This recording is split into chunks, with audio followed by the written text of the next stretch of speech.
하나님은 모든 사람을 사랑하시지만 모든 사람을 같은 방식으로 사용하시지는 않습니다. 하나님께 쓰임받는 사람에게는 분명한 공통점이 있습니다. 준비된 사람, 하나님의 마음에 합한 사람, 그리고 삶으로 하나님을 기쁘시게 하는 사람입니다. 이런 사람은 기회가 왔을 때 머뭇거리지 않고 그 기회를 붙들며 하나님은 그를 통해 놀라운 일을 이루십니다. 준비는 우연히 되는 것이 아닙니다. 말씀과 기도 속에서, 그리고 일상의 작은 순간 속에서 세워집니다. 오늘 우리는 하나님께 쓰임받는 사람들이 공통으로 가지고 있는 4가지 준비에 대해 살펴보고자 합니다. 이 말씀을 통해 우리의 삶을 점검하고 하나님께서 주실 기회를 붙들 준비가 된 사람이 되기를 소망합니다. 첫째, 하나님은 하나님과의 관계를 먼저 세우는 사람을 사용하십니다. 하나님께 쓰임받는 사람들의 공통점은 무엇보다 하나님과의 관계가 가장 우선순위에 있다는 것입니다. 능력이나 재능, 경험도 중요하지만 하나님은 그 사람이 나와 어떤 관계를 맺고 있는지를 먼저 보십니다. 성경에서 다윗은 왕으로 세워지기 전 목동의 자리에서 하나님과 깊은 교제를 나누었습니다. 그는 양을 치는 동안에도 하나님을 찬양했고 어려운 상황 속에서도 하나님을 의지했습니다. 이런 관계가 있었기에 그가 왕이 되었을 때도 하나님께 쓰임받을 수 있었습니다. 하나님과의 관계를 먼저 세운다는 것은 단순히 종교적인 의식을 잘 지킨다는 의미가 아닙니다. 매일의 삶 속에서 하나님을 인정하고 그분과의 교제를 가장 소중하게 여기는 것입니다. 기도 시간을 확보하고 말씀을 가까이 하며 하나님께 마음을 열고 솔직하게 나아가는 것이 여기에 포함됩니다. 관계가 깊어질수록 하나님의 마음을 더 잘 알게 되고 그분의 뜻을 분별하는 눈이 열립니다. 이런 사람이 하나님이 주시는 사명과 기회를 놓치지 않습니다. 많은 사람들이 하나님께 쓰임받기를 원하지만 정작 하나님과의 관계보다 바깥의 조건을 먼저 채우려고 합니다. 더 많은 지식, 더 나은 환경, 더 좋은 기회가 있어야 쓰임받을 것이라고 생각합니다. 그러나 하나님은 관계가 준비되지 않은 사람을 쓰시지 않습니다. 관계가 튼튼해야 어떤 상황 속에서도 하나님의 뜻을 지킬 수 있기 때문입니다. 관계가 약하면 기회가 와도 흔들리고 유혹에 넘어가기 쉽습니다. 하나님과의 관계를 세우는 데에는 시간이 필요합니다. 깊은 우정이 하루아침에 만들어지지 않듯 하나님과의 친밀함도 꾸준한 시간이 쌓여야 형성됩니다. 말씀을 묵상하는 습관, 하루를 시작하고 마칠 때 하나님께 마음을 드리는 기도, 감사와 찬양으로 하나님을 높이는 생활이 이를 만들어 갑니다. 이렇게 할 때 하나님과의 관계는 뿌리 깊은 나무처럼 흔들리지 않게 됩니다. 또한 하나님과의 관계가 굳건한 사람은 위기 속에서도 무너지지 않습니다. 환경이 변해도 하나님은 변하지 않는다는 사실을 알기 때문에 어려움 속에서도 믿음으로 반응합니다. 하나님은 이런 사람을 귀하게 여기시고 맡겨야 할 일을 맡기십니다. 왜냐하면 그 사람은 결과보다 하나님과의 동행을 더 소중하게 여기기 때문입니다. 결국 하나님께 쓰임받는 사람은 능력보다 관계를 먼저 준비하는 사람입니다. 하나님은 당신을 위해 헌신하는 손보다 당신을 사랑하는 마음을 먼저 찾으십니다. 그러므로 우리는 하나님께 쓰임받기를 원한다면 먼저 하나님과의 관계를 깊이 세워야 합니다. 관계가 세워지면 하나님께서 주실 기회 앞에서 담대히 나아갈 수 있고 그 기회를 하나님의 영광을 위해 사용할 수 있습니다. 하나님은 오늘도 자신과 깊이 교제하며 그분의 마음을 아는 사람을 찾고 계십니다. 준비된 관계가 곧 쓰임받는 길의 시작입니다. 둘째, 하나님은 작은 일에 충성하는 사람을 사용하십니다. 하나님은 큰 일을 맡기시기 전에 반드시 작은 일로 우리의 마음과 태도를 시험하십니다. 작은 일은 겉으로 보기에는 중요하지 않아 보이고 아무도 주목하지 않을 수 있습니다. 그러나 그 작은 일 속에서 우리는 책임감, 성실함, 그리고 하나님을 향한 마음을 드러내게 됩니다. 예수님께서는 지극히 작은 것에 충성된 자는 큰 것에도 충성되고 작은 것에 불의한 자는 큰 것에도 불의하다고 말씀하셨습니다. 하나님 나라의 법칙은 세상의 법칙과 다릅니다. 세상은 눈에 보이는 성과와 큰 일을 먼저 보지만 하나님은 아무도 보지 않는 자리에서 얼마나 충성하는지를 보십니다. 다윗은 왕이 되기 전 아버지의 양을 돌보는 작은 일을 맡았습니다. 그 일은 화려하지 않았고 때로는 외롭고 힘든 자리였습니다. 그러나 다윗은 그곳에서 최선을 다했습니다. 양 한 마리를 지키기 위해 사자와 곰과 싸우며 생명을 걸었습니다. 바로 그 자리에서 다윗의 믿음과 책임감이 다져졌고 훗날 이스라엘을 다스리는 왕으로 준비될 수 있었습니다. 작은 일에 충성한 시간이 없었다면 골리앗 앞에서도 그는 담대히 설 수 없었을 것입니다. 작은 일에 충성한다는 것은 단순히 일을 완수하는 것 이상을 의미합니다. 그 일 속에서 하나님을 기쁘시게 하려는 마음이 있어야 합니다. 누가 보든 보지 않든 맡겨진 일을 하나님께 하듯 성실하게 하는 태도가 필요합니다. 많은 사람이 큰 일을 꿈꾸면서 작은 일을 소홀히 하지만 하나님은 작은 일을 어떻게 대하는지를 보시고 큰 일을 맡기실지 결정하십니다. 작은 일을 가볍게 여기는 사람에게 큰 기회가 주어지면 그 기회를 감당하지 못하고 잃어버리게 됩니다. 작은 일은 또한 우리의 인격을 다듬는 도구가 됩니다.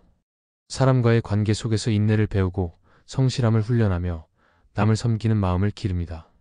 하나님은 이러한 과정을 통해 우리를 준비시키십니다. 그래서 작은 일을 맡았을 때 불평하지 않고 기쁘게 감당하는 것이 중요합니다. 작은 일을 잘 감당하는 사람은 어느 자리에서도 하나님께 영광을 돌릴 수 있습니다. 또한 작은 일에 충성하는 습관은 기회가 왔을 때 즉시 반응할 수 있는 힘이 됩니다. 기회는 준비된 자에게만 의미가 있습니다. 준비되지 않은 사람에게 기회가 와도 그것이 무엇인지 깨닫지 못하거나 두려워서 놓쳐버립니다. 그러나 작은 일에서부터 하나님께 성실했던 사람은 기회가 왔을 때 그것이 하나님이 주신 것임을 분별하고 믿음으로 나아갈 수 있습니다. 결국 하나님은 작은 일에 충성하는 자를 통해 큰 일을 이루십니다. 그러므로 우리는 눈에 띄지 않는 자리, 사람들이 평가하지 않는 자리에서도 하나님이 보고 계신다는 믿음을 가지고 최선을 다해야 합니다. 작은 일을 잘 감당하는 오늘의 시간이 하나님께 쓰임받는 내일의 토대가 됩니다. 작은 일에 충성하는 마음이 쌓일 때 하나님께서는 우리를 더 큰 사명과 기회의 자리로 인도하실 것입니다. 셋째, 하나님은 어려움 속에서도 믿음을 지키는 사람을 사용하십니다. 신앙은 평안하고 모든 일이 잘 될 때보다 고난과 시련 속에서 더 분명하게 드러납니다.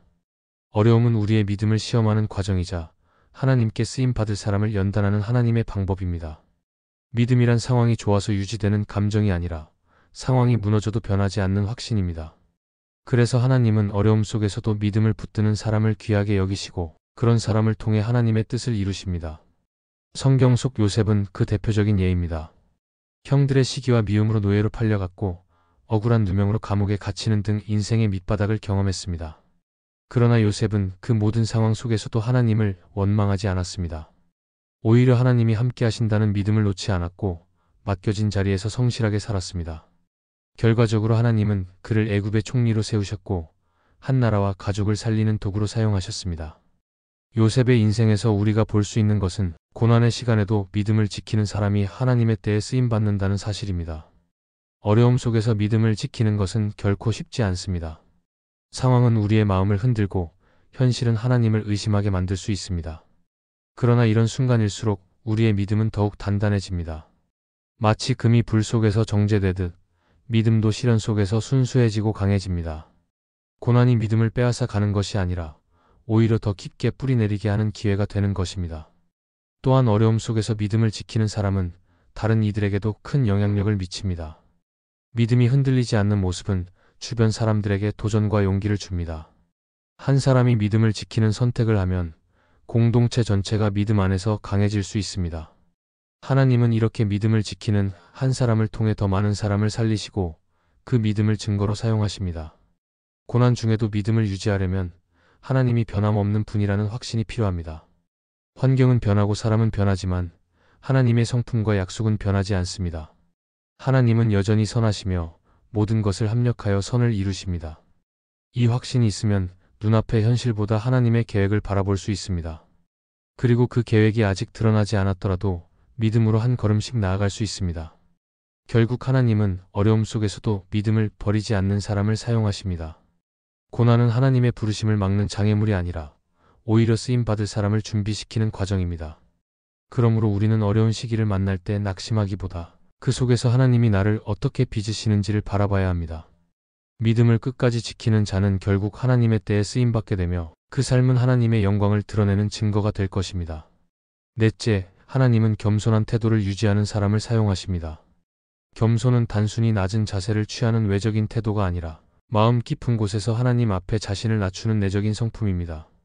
하나님은 교만한 자를 물리치시고 겸손한 자에게 은혜를 주십니다. 교만은 하나님보다 자신을 의지하게 만들고 결국 하나님의 뜻보다 자신의 뜻을 우선하게 합니다.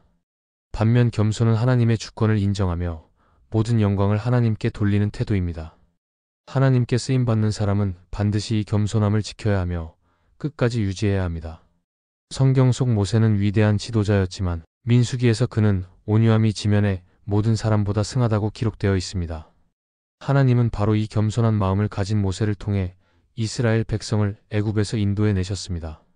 겸손한 자는 자신의 능력과 공로를 주장하지 않으며 모든 것이 하나님의 은혜임을 고백합니다. 이런 사람은 기회가 왔을 때도 자기 이름을 높이는 데 급급하지 않고 하나님의 뜻을 이루는 데 집중합니다. 겸손은 또한 사람들과의 관계 속에서도 드러납니다. 교만한 사람은 다른 이들을 무시하거나 이용하려 하지만 겸손한 사람은 다른 사람을 존중하고 섬깁니다. 하나님은 이런 관계 속에서 신뢰를 쌓게 하시고 그 신뢰를 바탕으로 더 큰 일을 맡기십니다. 큰 사역일수록 혼자 감당할 수 없기에 겸손한 태도는 함께 일할 사람들을 모으고 이끌어가는 데 중요한 역할을 합니다. 팀 켈러는 그의 책 기도에서 이렇게 말했습니다. 기도는 하나님 앞에서 나를 비우고 그분의 은혜로 채워지는 자리다. 이 말처럼 겸손은 기도와 밀접한 관련이 있습니다. 기도하는 사람은 자신이 얼마나 연약한지를 인정하게 되고 하나님 없이는 아무것도 할 수 없다는 사실을 깨닫게 됩니다.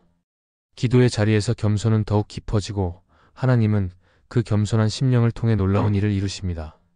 겸손한 태도를 유지하기 위해서는 의도적인 훈련이 필요합니다. 사람은 본능적으로 인정받고 높아지기를 원하기 때문에 마음을 지키지 않으면 교만은 어느새 스며듭니다. 감사의 습관을 들이고 칭찬을 받을 때 하나님께 영광을 돌리는 말을 의식적으로 하는 것이 도움이 됩니다. 또한 실패나 약점을 숨기기보다 그것을 통해 하나님의 은혜를 드러내는 태도를 가져야 합니다. 이런 습관은 우리의 마음을 계속해서 낮추고 겸손을 지키는 데 큰 힘이 됩니다. 결국 하나님은 겸손한 자를 드러높이십니다.